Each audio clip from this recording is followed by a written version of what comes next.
అది లంకెలపాలెం అనే ఒక చిన్న పల్లెటూరు. అక్కడి ప్రజలంతా ఇరుకుపొరుకు సాయం చేసుకుంటూ ఆనందంగా జీవిస్తూ ఉంటారు. ఆ ఊరిలో ఒక చిన్న పాఠశాల, కాని అది పల్లెటూరు కావటం వల్ల అక్కడికి చదువు చెప్పడానికి ఏ మాస్టారు లేడు. అందువల్ల ఆ ఊరి పెద్ద సాంబయ్య ఆ జిల్లా కలెక్టర్కి ఒక ఉత్తరం రాస్తాడు. అలా రోజులు గడుస్తూ ఉంటాయి. కానీ ఆ ఊరికి మాత్రం ఏ మాస్టారు రాలేదు.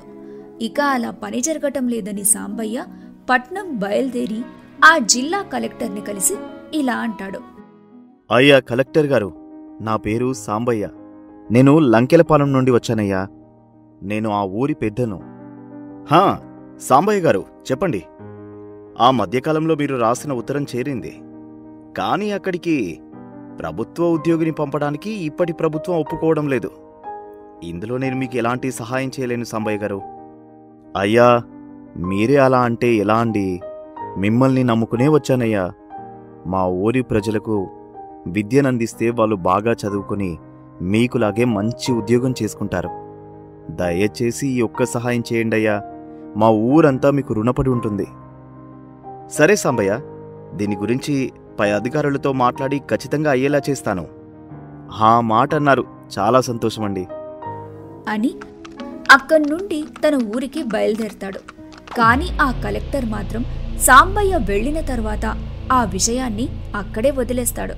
కాని ఊరికి వెళ్లిన సాంబయ్య మాత్రం ఊరి వాళ్లతో మనకి త్వరలోనే మంచి రోజులు వస్తాయని అందరికీ చెబుతాడు. దానికక్కడి ప్రజలంతా ఆనందపడతారు. అలా కొన్ని రోజులు గడుస్తాయి.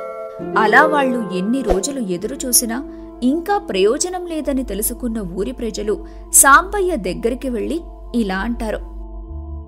ఏంటి సాంబయ్య గారు, మీరు ఎన్నిసార్లు పట్నం వెళ్ళొచ్చినా ఏం ప్రయోజనం లేకుండా పోతుందయ్యా. ఇలా అయితే మన ఊరి పిల్లలు ఇలాగే అల్లరి చిల్లరిగా తిరుగుతారు. అయినా ఇదంతా మన తప్పే సాంబయ్య గారు. ఆ రోజలా చేసుండకపోతే ఈ రోజు ఈ పరిస్థితి అయ్యుండేదే కాదు. ఆ రోజు గురించి ఎందుకు మాట్లాడతావులే రాజమ్మ.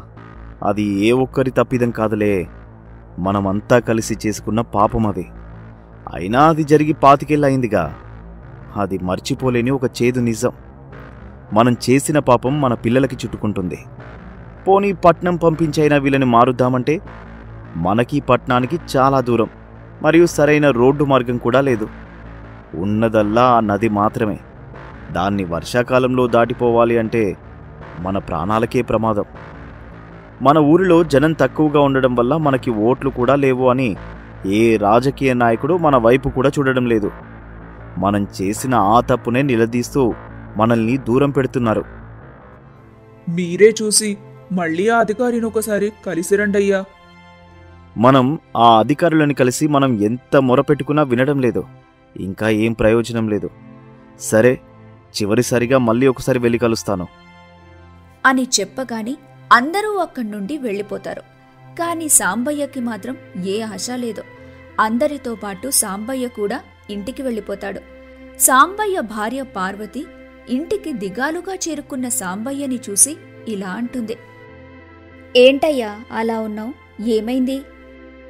ఏమంటే ఏం చెప్పాలి పార్వతి. మన ఊరికి ఉన్న సమస్య తెలుసు కదా. సరైన పాఠశాల, ఆసుపత్రి లేక ఊరి ప్రజలందరూ ఇబ్బంది పడుతున్నారు. రానున్న కాలానికి విద్య, వైద్యం ఎంతో అవసరం. కానీ పట్నంలో ఉన్న అధికారుల చుట్టూ ఎంత తిరిగినా ప్రయోజనం లేకుండా పోతుంది. ఎలా ఉంటుందండి? మనమందరం చేసింది ఏమైనా చిన్న తప్ప? మనమందరం అలా చేసినప్పటి నుండి మన ఊరు రోజురోజుకి నాశనమవుతుంది. సరైన విద్య, వైద్యం లేక మన ఊరి ప్రజలు అల్లాడిపోతున్నారు. అవును పార్వతి, దీనికి ఏదో ఒక పరిష్కారం చూడాలి. రేపు మళ్ళీ ఒకసారి పట్నం వెళ్ళి వస్తాను. ఇక అంతా దేవుడే చూసుకోవాలి. సరే, నేను రేపు వెళ్ళడానికి అన్నీ సిద్ధం చెయ్యి. సరే రండి, అన్నం తిందురుగాని. సాంబయ్య మరియు పార్వతీలు కలిసి ఆ రాత్రి భోజనం చేసి పడుకుంటారు. మరుసటి రోజు ఉదయం సాంబయ్య పట్నానికి పడవలో బయలుదేరతాడు. పట్నంకి చేరుకున్న సాంబయ్య ఆ కలెక్టర్ ఆఫీస్కు వెళ్తాడు. ఆ ఆఫీస్ ముందున్న కాపలాదారితో ఇలా మాట్లాడతాడు. అయ్యా, నేను లంకెలపాలెం నుండి వచ్చానయ్యా. కలెక్టర్ గారిని కలవాలి. కొంచెం లోపలికి పంపండయ్యా. అయ్యో, చాలా దూరం నుండి వచ్చినట్టున్నావు కదా. కలెక్టర్ గారు సెలవులలో ఉన్నారు.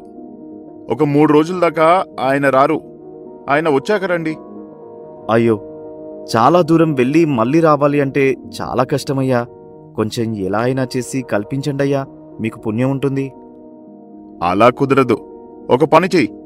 ఎలాగూ అంత దూరం వెళ్ళి రాలేవు కాబట్టి ఒక 3 రోజులు ఇక్కడనే ఉండు. ఆ తరువాత వస్తే కలెక్టర్ గారిని కలిసి మీ పని గురించి మాట్లాడి వెళ్ళొచ్చు. సరేలే, ఇంకా చేసేదేముంది అని చెప్పి అలా ముందుకు సాగుతాడు.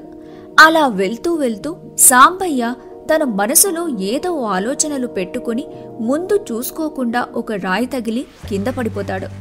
కింద పడిన సాంబయ్య తలకి గాయమవటంతో సాంబయ్య స్పృహ కోల్పోతాడు. వెంటనే పక్క నుండి వెళ్తున్న గణేష్ అనే యువకుడు సాంబయ్యని చూసి తనని దగ్గర్లో ఉన్న ఆస్పత్రికి తీసుకుని వెళ్తాడు. కొంత సమయానికి సాంబయ్య స్పృహలోకి వస్తాడు. అది చూసిన గణేష్ ఇలా అంటాడు. ఏంటి పెద్దాయనా, ఎలా ఉంది నీ ఆరోగ్యం? ఇప్పుడు కొంచెం పర్వాలేదు బాబు. సమయానికి వచ్చి నన్ను కాపాడావు బాబు. నీ రుణం ఎలా తీర్చుకోవాలో తెలియడం లేదు. అయ్యో, అదేం పర్వాలేదండి. మీ వాళ్ళెవరైనా ఉంటే చెప్పండి, నేను వాళ్ళకి కబురు పెడతాను. వాళ్ళు వచ్చి మిమ్మల్ని చూసుకుంటారు. నాకంటూ ఇక్కడ ఎవరు లేరు బాబు. మీరు వెళ్ళండి, పర్వాలేదు. నన్ను నేను చూసుకోగలను. అవునా? ఇక్కడ ఎవరూ లేనప్పుడు మీరేం చేస్తున్నారు? మీ ఊరు ఎక్కడా? మాది లంకలపాలెం. నేనిక్కడికి చిన్న పని మీద వచ్చాను బాబు. కానీ ఆ పని జరగలేదు. ఎలాగూ వచ్చి వెళ్ళడమే కదా అని డబ్బులు వెంటే ఎక్కువ తెచ్చుకోలేదు. కానీ ఆ పని జరగడానికి ఇంకా 3 రోజుల సమయం పడుతుంది. అక్కడ దాకా ఎక్కడుండాలో తెలియడం లేదు బాబు. అయ్యో, అవునా అండి? మీకు అభ్యంతరం లేకుంటే మీరు నాతో ఉండండి. అయ్యో, నీకెందుకు బాబు ఇబ్బంది? మరేం పర్వాలేదండి. నాది ఇక్కడ నుండి కొంత దూరంలో ఒక చిన్న పల్లెటూరు. కొన్ని పనుల మీద ఇక్కడ ఉండవలసి వచ్చి ఒక చిన్న గది అద్దెకి తీసుకుని ఉంటున్నాను. ఎలాగూ ఒంటరిగానే ఉంటున్నాను. మీకు కావలసినన్ని రోజులుండి మీ పని చూసుకుని వెళ్ళండి. ఈ పట్నంలో ఎవరూ తెలియకుండా, మళ్ళీ అది అందులోనూ చేతిలో డబ్బులు లేకుండా అసలు బ్రతకలేం. సరే బాబు, సరైన సమయంలో దేవుడిలా ఆదుకుంటున్నావు.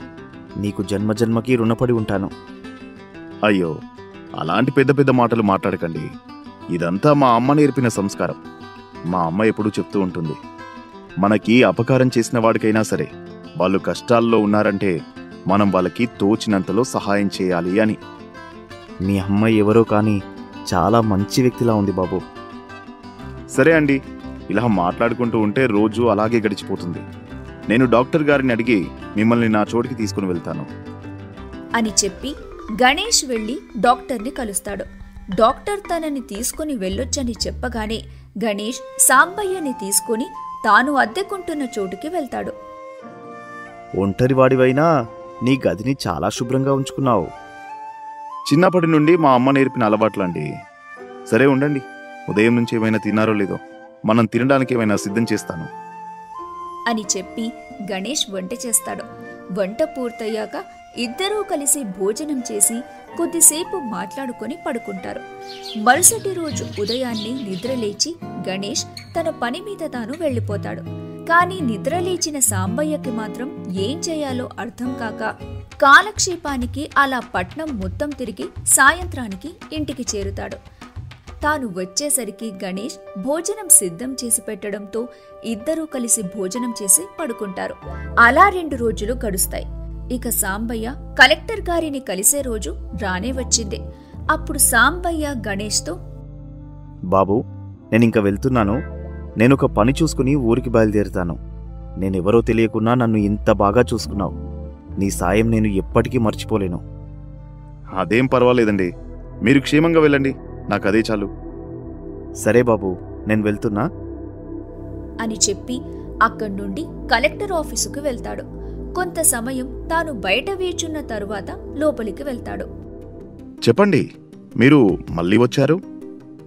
అదే అయ్యా, చెప్పాను కదా, మా ఊరికి ఎలాంటి వసతులు లేక మేము మా ప్రజలు వెనకబడిపోతున్నాం.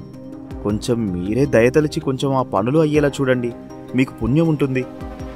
చూడు సాంబయ్య, విషయం ఇక్కడి దాకా వచ్చింది కాబట్టి చెప్తున్నా. మీ ఊరి ప్రజలు చేసిన తప్పు క్షమించరానిది. ఇక ఎప్పటికీ మీ ఊరికి ఎవరు రారు. ఒకవేళ ఎవరినైనా పంపిద్దాము అని చూస్తే మీ ఊరి చరిత్ర తెలుసుకుని మధ్యలోనే విరమించుకుంటున్నారు. ఇక నా సమయం వృధా చేయకండి అని కోపంగా చెబుతాడు. దానికి సాంబయ్య బాధతో ఇలా అంటాడు. అవునయ్యా, మీరన్నట్టు మేము క్షమించరాని తప్పే చేశాం. కానీ మేం చేసిన తప్పులకి ఇప్పటికీ ఇప్పటి పిల్లలు కూడా బాధపడుతున్నారు. కనీసం వాళ్ళ ముఖం చూసైనా ఈ సాయం చేయండి. మా ఊరికి విద్యా వైద్యం ఉంటే చాలయ్యా అని చాలా వేడుకుంటాడు. కాని కలెక్టర్ ఏమాత్రం పట్టించుకోకుండా ఉంటాడు. అలా ఎంత సమయానికి అక్కడ్నుంచి వెళ్ళకపోయేసరికి తన సిబ్బందితో బయటకి గెంటివేస్తాడు. అలా బయట జరుగుతున్న దృశ్యాన్నంతా దూరం నుండి చూస్తాడు గణేష్. వెంటనే గణేష్ సాంబయ్య దగ్గరికి వెళ్లి ఇలా అంటాడు. ఏంటండి, అసలు ఏం జరుగుతుంది ఇక్కడ? అసలు మీరు వచ్చిన పనేంటి? ఎందుకు మీరు ఇక్కడ ఇలా అవమానపడుతున్నారు? వెంటనే సాంబయ్య జరిగిన విషయమంతా చెబుతూ బాధపడతాడు. మీరేం బాధపడకండి. మీ ఊరి సమస్య విన్నాక నాకు ఒక విషయం అర్థమైంది. సరే, మీరు జాగ్రత్తగా ఇంటికి వెళ్ళండి. ముందు ముందు అన్నీ అవే సర్దుకుంటాయి. మా ఊరికి ఏదో జరుగుతుందనే ఒక నమ్మకం ఉండేది. ఈ రోజుతో ఆ నమ్మకం కూడా పోయింది. నేనేదో సాధించుకొని వస్తాను అని మా ఊరి వాళ్ళు నా కోసం ఎదురు చూస్తూ ఉంటారు. వాళ్ళకి నా ముఖం ఎలా చూపించాలి? సరేలే బాబు, నువ్వు మాత్రం ఏం చేస్తావు అని అక్కడ్నుండి బయలుదేరుతాడు. తిరిగి ఊరు చేరుకుంటాడు. ఊరు చేరుకున్న సాంబయ్యతో ఆ ఊరి ప్రజలు ఇలా అంటారు. అయ్యా, వెళ్ళిన పని జరిగిందా? లేదు పుల్లయ్య, ఎక్కడికి వెళ్ళినా మనం చేసిన పాపం తిరిగి తిరిగి మన వెంట నీడలా వెంటాడుతూనే ఉంది. ఇక నాకు ఓపిక నశించింది. ఇక అంతా ఆ పైవాడి దయ అని చెప్పి ఇంటికి వెళ్ళిపోతాడు. జరిగిన విషయమంతా పార్వతికి చెబుతాడు. మన ఊరికి ఇంకా అంతే రాసిపెట్టుందిలేండి. మీరు మాత్రం ఏం చేస్తారులేండి. మీకైనంతలో మీరు ప్రయత్నించారు. సరే రండి, చాలా దూరం ప్రయాణం చేసి వచ్చారుగా, భోజనం చెయ్యండి నాకు ఆకలిగా లేదు అని చెప్పి వెళ్ళి పడుకుంటాడు. అలా ఒక వారం రోజులు గడుస్తాయి. ఆ ఊరికి ఉన్నపళంగా ఒక టీచర్ వస్తాడనే కబురు సాంబయ్యకి చేరుతుంది. అది తెలుసుకున్న సాంబయ్య మరియు ఆ ఊరి ప్రజలు 1000 కళ్లతో ఎదురు చూస్తూ ఉంటారు.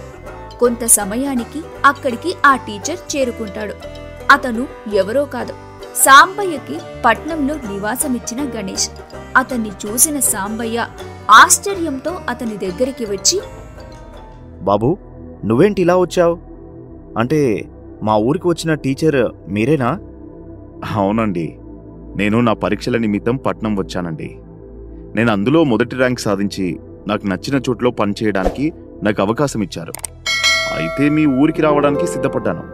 ఇదే విషయం మా అమ్మగారి దగ్గరికి వెళ్ళి చెప్పగా మొదట మీ ఊరు పేరు చెప్పగానే కంగారు పడి తర్వాత తానే ఒప్పుకుంది. చాలా సంతోషం బాబు. మీ అమ్మగారు ఎవరో గాని నిజంగా దేవతలా ఉంది. సరే రండి బాబు, మీకు ఉండడానికి చోటు మరియు మీరు పాఠాలు చెప్పడానికి బడిని సిద్ధం చేస్తాం. నేనిక్కడ పనిచేయడం నాకేం ఇబ్బంది లేదు, కానీ ఒక్క షరతు. ఏంటి బాబు అది? ఏం లేదు, అసలు ఈ ఊర్లో ఏం జరిగింది? అందరూ మీ ఊరికి రావడానికి ఎందుకు భయపడుతున్నారు? నాకు నిజం తెలియాల్సిందే అని నిలదీస్తాడు. దానికి సాంబయ్య ఏం సమాధానమిస్తాడో, అసలు ఆ ఊరిలో ఏం జరిగిందో మరో భాగంలో చూద్దాం.